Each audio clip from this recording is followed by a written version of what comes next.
president has said repeatedly that the objectives of Operation Epic Fury are the 4 military objectives that I laid out for you previously: to destroy Iran's navy, to destroy their ballistic missile capacity, to ensure their proxies in the region can no longer harm Americans, and to also ensure that they can never obtain a nuclear weapon. As for what comes next for Iran, the president has said, of course, it's a good thing for the United States to want freedom for the Iranian people, and ultimately we hope that freedom rests in their hands. Karoline, we've seen the Axios, I think, was the first to report this morning this phone call between the president and Prime Minister Netanyahu, saying that Netanyahu had given the U.S. this information about where the Ayatollah would be and that he'd be with these deputies on Saturday.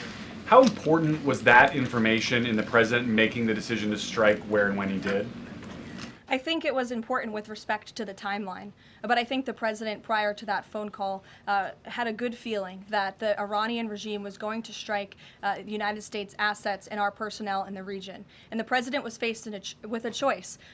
Does the United States of America use our military and our capabilities to strike first, to take out this threat that has been threatening our country and our people for 47 years, or is he going to, as commander-in-chief, sit back and watch as the rogue Iranian regime attacks our people in the region?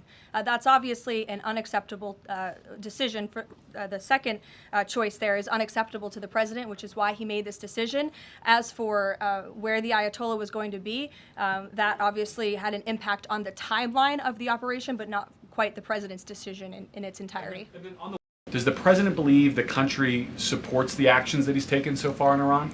I think he does, and I think the president knows the country is smart enough to read past many of the fake news headlines produced by people in this room that this action was unjustifiable. Again, this is a rogue terrorist regime that has been threatening the United States, our allies, and our people for 47 years, and the American people are smart enough to know that.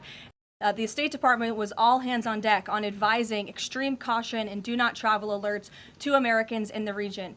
With respect to the Americans who are still in the region now, again, the State Department is asking that they register at the website so they can directly identify you, and we are actively and rapidly working to charter flights.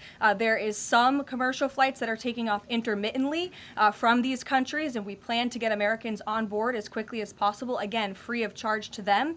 And we have some additional measures that I think will be announced in the coming days. Again, I can also reiterate from the president's perspective, this is something he's brought up directly with our allies and partners in the region, that we expect their help in getting Americans home, and we will do that, and we will not rest until every single American is returned home safely. Thank you.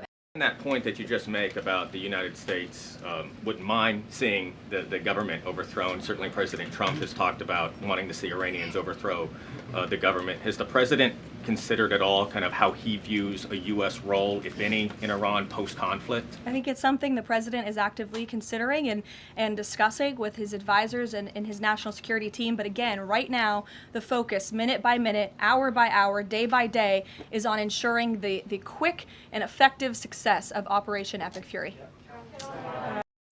I want to also extend our prayers and condolences to the families of the 6 U.S. military service members who have been lost in Operation Epic Fury.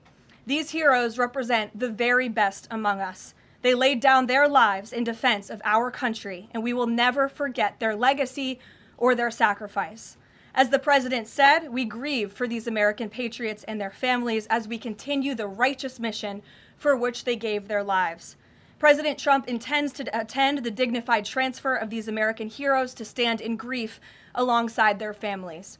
I understand the Department of War is working on scheduling this transfer, and we will provide updates at the appropriate time. U.S. munitions I don't even know who's speaking because I wasn't looking at you. You can ask a question.